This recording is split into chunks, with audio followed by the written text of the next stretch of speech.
날마다 나를 살리는 큐티 이성우 목사입니다.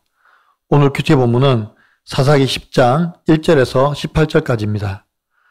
오늘도 말씀으로 우리와 함께 하신 하나님을 찬양합니다. 하나님의 공의와 사랑을 알기를 원합니다. 말씀해 주시옵소서. 듣겠습니다. 하나님의 공의와 사랑은 첫째로 여호와 하나님을 버린 자들을 이방 나라에 파십니다. 1절에서 5절을 보면 아비멜렉 이후에 두 사사가 나옵니다. 먼저는 돌라입니다. 돌라는 도도의 손자이고 부하의 아들입니다. 그가 이스라엘의 사사로 있으면서 23년이나 이스라엘을 이방 나라로부터 구원하였습니다. 또 다른 사사는 야일입니다. 야일은 길라 사람으로 20년 동안 이스라엘 사사로 있었고 그에게 30명의 아들들이 있었는데 그 아들들이 모두 어린 나귀를 탔고 또 성읍 30을 가졌습니다. 그리고 그 성읍 이름을 하봇 야일이라고 했습니다. 그 뜻은 야일의 동네라는 말입니다. 이 두 사사는 비교적 평화로운 시대였습니다. 그래서 이들에 대한 많은 이야기가 담겨 있지 않습니다. 하지만 6절 이하에서부터 보면 반전이 있습니다. 6절입니다. 이스라엘 자손이 다시 여호와의 목전에 악을 행하여 바알들과 아소다롯과 아람의 신들과 시돈의 신들과 모압의 신들과 암몬 자손의 신들과 블레셋 사람들의 신들을 섬기고 여호와를 버리고 그를 섬기지 아니함으로라고 합니다. 돌라와 야일 이후의 시대를 보면 이스라엘이 얼마나 영적으로 음란했는가를 알 수 있습니다. 그들이 여호와를 버렸을 뿐만 아니라 이방의 온갖 신들을 다 이스라엘로 가져와서 섬기고 있습니다. 바알, 아스다롯, 아람의 신들, 시돈의 신들, 모압의 신들, 암몬의 신들, 블레셋 사람들이 섬기는 신들까지 다 끌어와서 자기들의 신으로 삼고 있습니다. 7절에서 여호와께서 이스라엘에게 진노하사 블레셋 사람들의 손과 암몬 자손의 손에 그들을 파시매라고 합니다. 여호와 하나님께서 자기를 버리고 이방 신들을 섬기는 이스라엘을 향하여 진노하사 그들을 블레셋과 암몬 자손의 손에 파셨습니다. 여기 파셨다라는 말은 히브리어로 마카르라는 말인데 하나님께서 마치 이스라엘 백성들을 상품처럼 적들의 손에 팔아 넘기셨다는 의미를 가지고 있습니다. 이 말은 곧 이방인들이 이스라엘을 어떻게 하든지 하나님께서는 간섭도 하지 않으시고 모른 척 하시겠다는 것입니다. 얼마나 무서운 일입니까? 하나님께서 자기 백성들이 이방인에게 노략을 당하고 괴롭힘을 당하는데도 모른 척 하시고 간과하시겠다는 말씀입니다. 8절과 9절에서 보면 길르앗과 아모리 땅에 있는 이스라엘 백성들이 18해 동안 억압을 당하고 암몬으로 인하여 이스라엘의 공고가 더 심해졌습니다. 이것이 하나님의 공의입니다. 하나님을 버린 백성들에 대한 하나님의 심판이 주어진 것입니다. 우리도 지금 이 나라와 이 민족의 모습을 잘 살펴보아야 합니다. 무섭고 두려운 하나님의 공의가 임하기 전에 속히 돌이키고 회개해야 합니다. 적용 질문입니다. 나에게 유익이 되지 않아도 내가 구원을 위해 섬겨야 할 사람은 누구입니까? 성공을 위해서 내가 택한 신은 무엇입니까? 지금 내가 하나님을 버린 사건은 무엇입니까? 하나님의 공의와 사랑은 둘째로 부르짖는 자들을 위해 애통해하며 근심하십니다.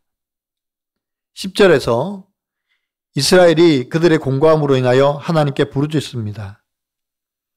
11절부터 14절을 보면 하나님께서 이렇게 대답하십니다. 내가 너희를 애굽 사람과 아모리 사람과 암몬 사람과 블레셋 사람에게서 구원하지 않았느냐?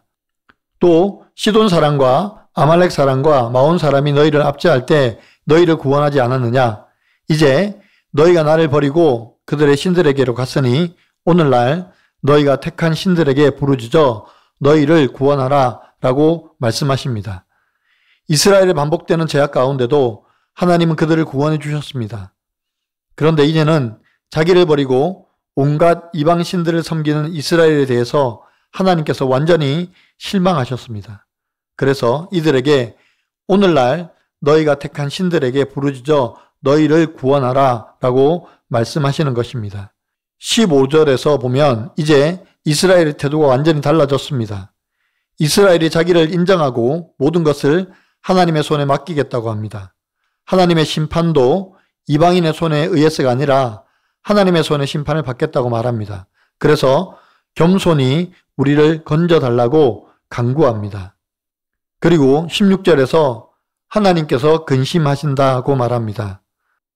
하나님의 정의는 항상 우리를 향한 하나님을 근거로 행해집니다. 이스라엘을 향한 하나님의 심판은 그들을 아주 멸하시겠다는 것이 아니라 그들을 가르치고 교훈하셔서 다시 회복해 하시겠다는 하나님의 의지입니다. 이런 마음이 바로 하나님의 근심입니다. 적용 질문입니다. 반복적인 죄로 인한 나의 죄로 말미암아 임한 하나님의 심판은 무엇입니까? 내 죄를 인정하고 나의 심판을 하나님의 주권에 맡깁니까? 아니면 피하고 싶어서 핑계만 댑니까? 하나님이 허락하신 환경을 원망하며 영어 실력만 우상 삼은 것을 회개하고 겸손히 하나님의 긍휼히 여김을 받기를 원한다는 한 성도님의 큐티인 묵상 간증입니다. 저희 가족은 외국 기업에 취직한 남편을 따라 미국에 오게 되었습니다. 이곳에서 저는 한인교회를 다니며 중등부 교사를 봉사하고 있습니다. 제가 맡은 반 아이들은 미국에서 나고 자라 한국어보다 영어를 더 편하게 구사합니다. 하지만 영어에 자신이 없는 저는 아이들이 영어로 말하면 당황하고 위축되었습니다. 그럴수록 영어 공부에 매진했지만 강박과 불안으로 경직되고 자신감도 떨어졌습니다. 그러던 어느 주일 저희 반에 새로운 아이가 왔는데 한국말을 전혀 하지 못했습니다. 아이들의 통역으로 소그룹 모임을 간신히 이끌게 되니 영어 못하는 나는 교사할 자격이 없어 라는 생각에 심히 공고했습니다. 그날 주제 말씀은 아브라함이 하나님께 순종해 고향과 친척과 아버지의 집을 떠나는 본문이었습니다. 저는 막막했지만 속으로 기도했습니다. 그리고 아이들에게 선생님은 중학교 때 아버지가 돌아가시고 어머니는 곧 재혼하셨어. 내가 바란 일은 아니었지만 하나님이 나를 익숙하고 안전한 환경에서 떠나 하나님만 의지할 수 있는 땅으로 불러주셨어 라고 나누었습니다. 그러자 새로운 아이가 친구의 통역을 듣더니 자신은 생후 6개월에 부모님이 이혼하셨고 자신도 이런 삶을 원치 않는다고 말했습니다. 저는 아이에게 하나님이 너를 부르신 것이니 우리 아브라함처럼 순종하며 가자고 약속의 말씀을 전했습니다. 이 일로 저는 언어가 통하지 않아도 고난으로 통하는 것을 놀랐습니다. 그리고 하나님이 허락하신 환경을 원망하며 영어 실력만 우상 삼은 것을 회개했습니다. 구원의 일은 영어 실력이나 지식으로 하는 것이 아님에도 저는 영어 공부의 신을 섬기면서 때로 저를 높이고 싶은 유혹을 받습니다. 이스라엘 자손처럼 거듭 악을 행하는 저이지만 여호와께 부르짖고 모든 우상을 제하여 버림으로 하나님께 긍휼히 여김 받기를 기도합니다. 저의 적용은 영어 공부가 복음 전파에 쓰이기를 기도하겠습니다. 중등부 아이들에게 저의 연약함과 무능함 속에서 만난 하나님을 전하겠습니다. 입니다. 이스라엘의 제약 가운데도 하나님은 그들을 위해 사사를 보내셔서 그때마다 구원해 주셨습니다. 그럼에도 불구하고 이스라엘은 조금만 평안해지면 하나님의 은혜를 잊어버리고 이방신을 구하고 여호와 하나님을 버리고 섬기지 아니하였습니다. 그래서 우리도 평안하다, 모든 것이 잘 된다고 할 때 방심하지 말고 하나님을 더욱 가까이 해야 합니다. 세상적으로 잘 나가다 보면 마치 그것이 나의 노력이고 성과라고 생각해서 하나님의 은혜를 놓치기 쉽습니다. 그래서 늘 작은 것에도 감사하고 큰 일도 교만하지 않으며 날마다 하나님께서 은혜 주심에 감사하며 살아가는 저와 여러분의 삶이 되기를 간절히 축원합니다. 기도드립니다. 주님, 이스라엘이 평안해지자 하나님을 버리고 이방신들을 섬기며 스스로 죄악 가운데 빠졌습니다. 이처럼 우리도 조금만 삶의 여유가 생기고 평안해지면 하나님의 은혜를 잊어버리고 내 유익, 내 욕심만 챙기는 저희들입니다. 주님, 저희를 용서하여 주시옵소서. 지금 우리가 이렇게 넉넉히 살아가는 것도, 여유가 있는 것도, 평안한 것도 하나님의 은혜임을 깨닫게 하여 주시옵소서. 때로는 고난 가운데 있어도, 역경 가운데 놓여도, 힘겨움에 공고하여도 하나님께서 붙드시는 은혜가 있다는 것을 알게 하여 주시옵소서.